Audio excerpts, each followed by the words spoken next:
मी लिंबाई Solankar, Navjot agrotech industries, Yelvi, तालुका जत, जिल्हा Sangli. Mobile number 9552 965299.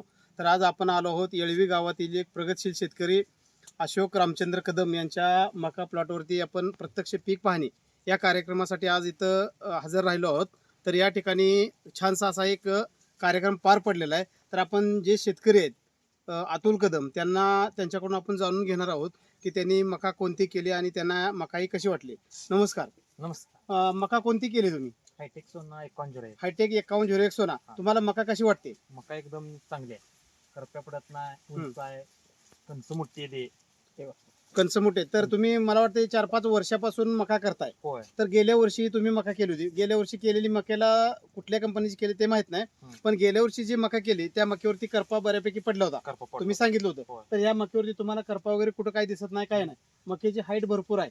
तर height भरपूर असल्यामुळं कणीस हे मला वाटतं बघा आपण इथं बघू शकतोय की हे कणीस या उंचीला कणीस आहे. म्हणजे जवळजवळ 5 ते 6 फूट उंचीला कणीस आहे. त्यामुळं कुत्र्याला हे ताट पाडता येत नाही, काय नाही. मका दाट आहे. मक्याचा पाला हा रुंद आहे. एकूण एक 8 बोटं बसतील त्या पानावरती असा मक्याचा रुंद पाला आहे. कणसं ही जर बघितली आपण तर कणसं ही भरपूर मोठी कणसं आहेत.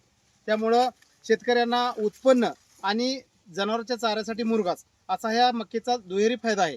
त्यामुळं येणाऱ्या सीझनमध्ये खरीपमध्ये आपण जास्तीत जास्त हायटेक सीड्स इंडिया या कंपनीची हायटेक 5101 सोना ही मक्याची लागवड करावी आणि जास्तीत जास्त उत्पन्न घ्यावं असं मी शेतकरी बांधवांना विनंती करतो. धन्यवाद. गावात नाही चालतं. होय.